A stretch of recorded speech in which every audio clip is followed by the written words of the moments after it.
Hey guys, thanks for watching. I'm in my back patio because I have set up the Sensor Edge Dynamic Duos plates, so that's them right there. That is the two force plates, so they connect to that power bank and network router or whatever you call it there, and then it runs over here to the iPad.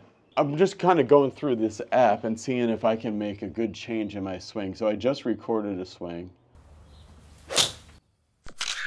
As far as my trace, see how that's making like a really nice straight line, and then it does this kind of fish hook action going backwards. That's really good. That's all really good. The only thing with that though is then if I go over here to the graph, see how low that is? So what you want to see, because I was just talking to Kirill about this, so you want to see that's when my peak lateral is. So that's when I'm moving this way towards the target the most. So there's my peak vertical, and that's always something that I struggled with, was getting my peak vertical early enough. That certainly is early enough. But the thing is that that's at 98%, and I want to figure out a way to get that peak vertical closer to, gosh, I don't know, with wedge, I'm not sure, but the best players in the world are getting it closer to like 150, 160. I saw Colin Morikawa's numbers on this, and they were like really high. I think up almost near 200, even just on like a pitching wedge. This is a 9-iron that I'm hitting. I'm gonna try to do some things to affect that, to make that change happen and get my peak vertical much higher. Now the balance between my feet. So you can see I'm 77% on my front leg here, and I'm still 23% on there. So I think in order to increase the peak vertical, I need to get this number, my balance, up, and I need to push from that leg a lot more. So I need to feel that when I get on this leg, my timing is really good, but when I get on this leg, I need to be low enough so that I can really push from this leg a lot more.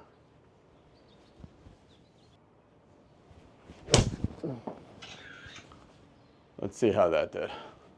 Ready to record. Okay, so I want to learn how to get onto and off of my right side. So I want this hill off of my lead side, my left side. So I want this raise to be like a sharp spike and off. So I'm going to try that by doing this drill here. So I'm going to go here and... All right, let's see what that graph looks like.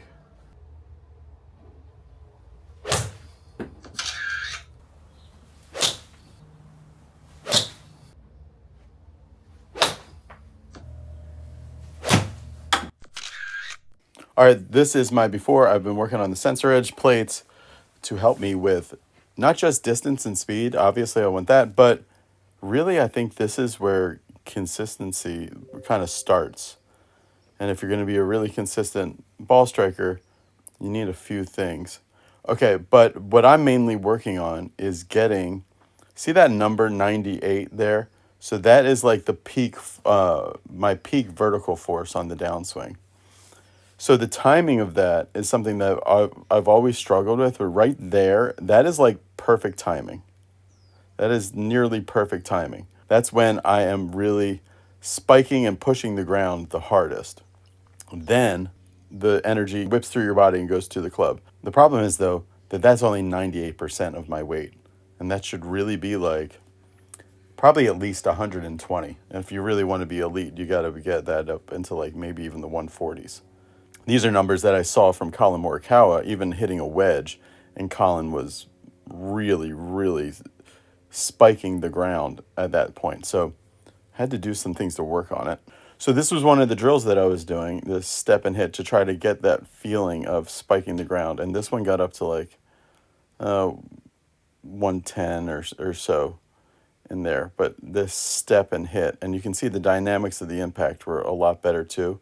Even though then after impact, I'm trying to spike the ground so much that I don't really turn through it. All right, this is one of the things that I like about the app. I can go here, and if you go to peak vertical force, you can see that these numbers here, 107, 111, 110, 99, 112. But in general, it's going up from what it was before. It was 98.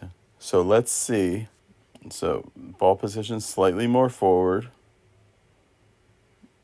And yeah, you can see I'm really grabbing the ground. I'm getting deeper down and towards the target.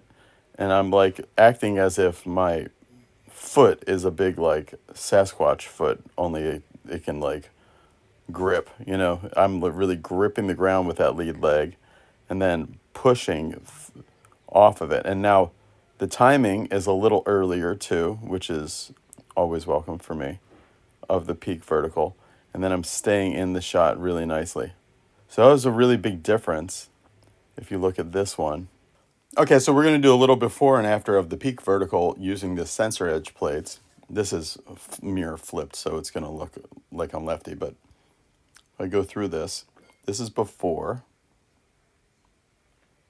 And you can see I float down and towards the target, which is good. But then I think one of the big things is that when I do that, my foot flare and my knee gets kind of bowed. And when I'm at peak vertical, I'm in a kind of strange position with my lead knee and leg where you can't really push the ground. And then from there, there's not really that much rotation, especially you see it right there. See all that stall?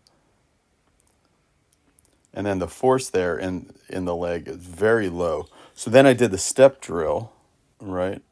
And even that, I'm turning, now the hip, knee, and foot are still in a bit of a better line, but that foot flare is too much. But it did spike my pressure up to 115. And then after, you're just working with the machine to try to figure out a kind of intuitive way to do it. So now look how that knee, rather than getting bowed out, if we go to the graph and go to peak vertical, see that foot, knee, and hip are all in a line now. And actually the shoulders and the torso is all more closed. Then as you push that, then it creates a lot more rotation through the ball. It's a really big difference. And since this session, I've been hitting it really well. Keeping that foot, knee, and I turned in my foot flare a little bit, and I'm really grabbing the ground and pushing off. Go down and up through impact. That was really fun to do. All right, something else I said I wanted to look at was, in addition to that 120 there, which is good, it's a start anyway. It's not the end result of where I want to be, but it's a start. I also wanted to look at how the balance between my feet. So if I go here, and that actually didn't increase. I thought that would increase. It's not. So if I go to my peak vertical, and then I go to balance in the feet, I was only almost 50-50. I was really 59-41, and before I was 77-23 on the lead side. But you can see this is just so much of a better position than when I was before. That's just a huge difference between those two things.